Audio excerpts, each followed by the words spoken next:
always said that America's highways never truly sleep.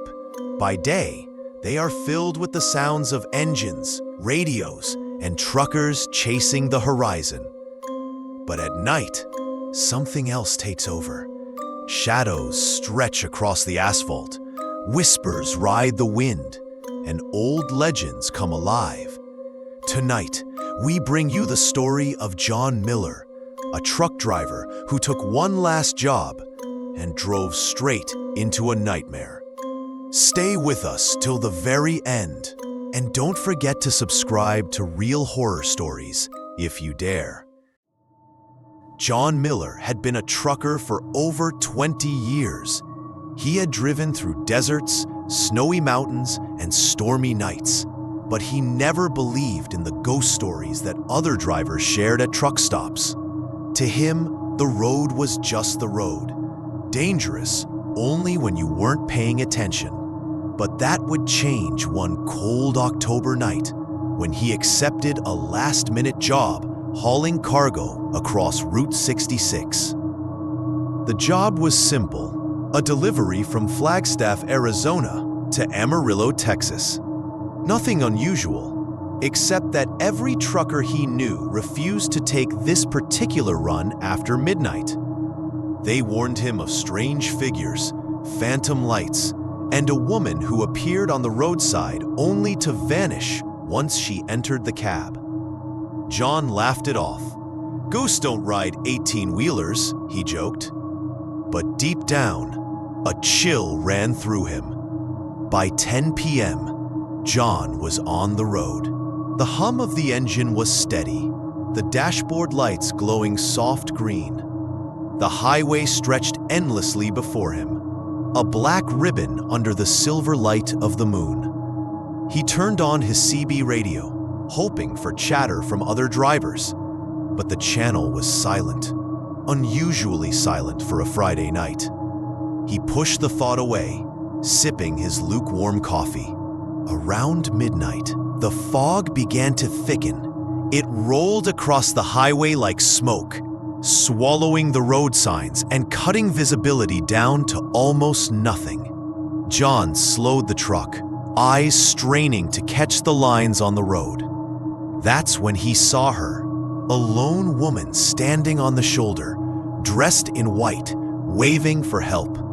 Her figure seemed pale, almost glowing against the fog. John hesitated. The warnings echoed in his mind, but his instincts as a decent man won out. He pulled over, the truck's brakes screeching against the silence of the night. The woman stepped closer, her face hidden in shadow. Without a word, she climbed into the passenger seat, her eyes fixed straight ahead. John tried to speak, to ask if she was hurt, or where she needed to go, but she said nothing.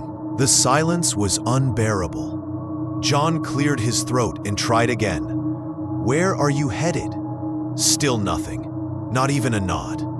Her hands were folded tightly in her lap, knuckles pale as bone. After a few minutes, he glanced at her again, but the seat was empty. His heart jumped into his throat. He pulled the truck to the side of the road, sweat dripping down his face. "I must be too tired," he muttered. But deep down, he knew she had been real. Shaken, John forced himself to keep driving.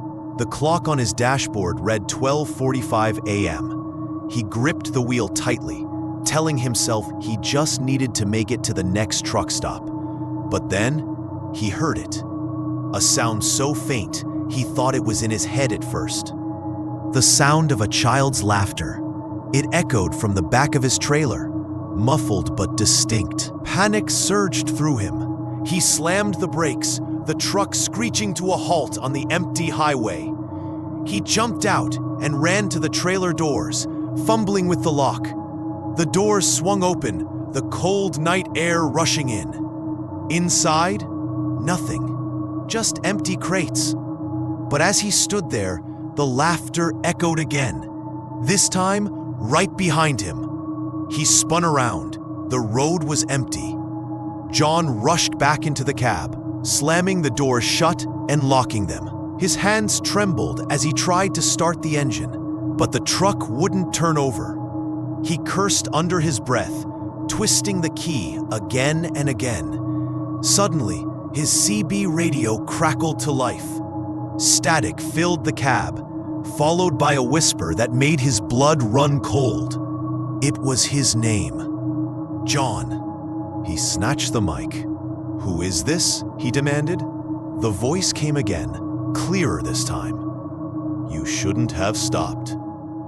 His heart pounded as the radio went silent. Then, all at once, the truck roared to life. The engine growled as if nothing had happened. John pressed the gas, desperate to leave whatever nightmare he had stumbled into. But as he looked in his mirrors, he saw headlights following him. Too close. Much too close.